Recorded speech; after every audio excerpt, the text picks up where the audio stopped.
I've had a lot of emails from people who seem to think that I hate Muslims, when nothing could be further from the truth. Not even the official reason for the war in Iraq, which is about as far from the truth as Pluto is from the sun.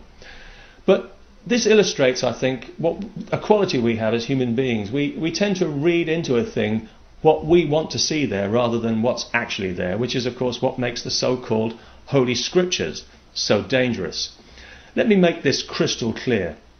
I have no problem with Islam, with the Islam where people just get on with their lives and pray every day and don't bother anybody else. Nor do I have a problem with any religion that has the common decency to mind its own business. But that's not the Islam that I'm talking about, and I think we all know this. I'm talking about the repressive, violent, intolerant Islam that considers human rights an insult to God. The Islam that wants homosexuals killed, along with adulterers and anybody else who thinks they're entitled to a private life. But I don't hate anyone, because hate is for losers. Hate is just fear with attitude. If you hate something, you're afraid of it, which makes you nothing but a big pussy. And whatever you hate and fear, well, you know you're going to attract it, because if you invest that much emotion in something, it's coming your way. The Islamic fundamentalist, he hates America. America is coming his way. Here in Britain, we hate intolerance. Guess what's coming our way? This week, the Queen of England was burned in effigy on the streets of Pakistan. Why? Because she gave a knighthood, a pretty worthless bauble at the best of times, to an author better known for his nuisance value than for his actual writing. It doesn't mean that he has to walk around in a suit of armour, although it might be advisable if he ever goes anywhere near Pakistan, where the government has declared this an insult to Islam. Well, I mean, what isn't these days?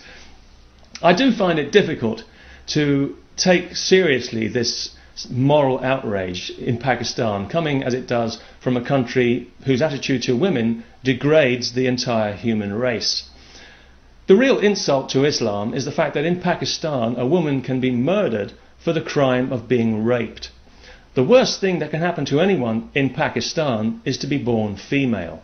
Every year, thousands of women in Pakistan are murdered by members of their own family, and yet nobody is insulted by that. Nobody's demanding an apology for that. Instead, what do we get? A deafening silence from Muslims. Almost a miracle in itself.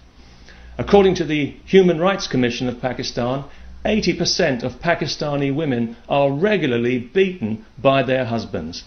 I mean, come on guys, shape up. You can't blame your culture for everything. And yet these are the people who have accused the British government of Islamophobia. And this must really sting the politically correct religious appeasers who run this country, because they've already done so much to accommodate Islamic sensibilities, even legitimising crackpot pressure groups like the Muslim Council of Britain, who recently issued a list of demands that would impose Islamic values on all children in British schools. The Muslim Council of Britain sounds like an official body, but in fact it's just another extremist group of fanatics who want to turn Britain into an Islamic republic. They'd never admit this publicly, of course, any more than the British National Party would admit that they want to repatriate the blacks and gas the Jews, but we all know that's where they're really coming from. And they love accusing people of Islamophobia, a totally made-up word and a blatant lie. A phobia is defined as an irrational fear or dread of something. And it's true that many people fear and dread the growth of Islam, but there's nothing irrational about that when you look at the evidence.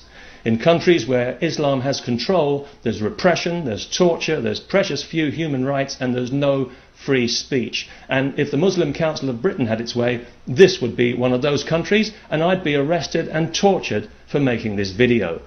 This is not a belief system that I want to see encouraged, but there's nothing phobic about it. It's just common sense. The real phobia lies with Islam itself and with all religions, with their pathological fear of reason, which they know can evaporate all their delusions in an instant, because reason to religion is like sunlight to a vampire. That's where the real fear is, and that's where the real hate is.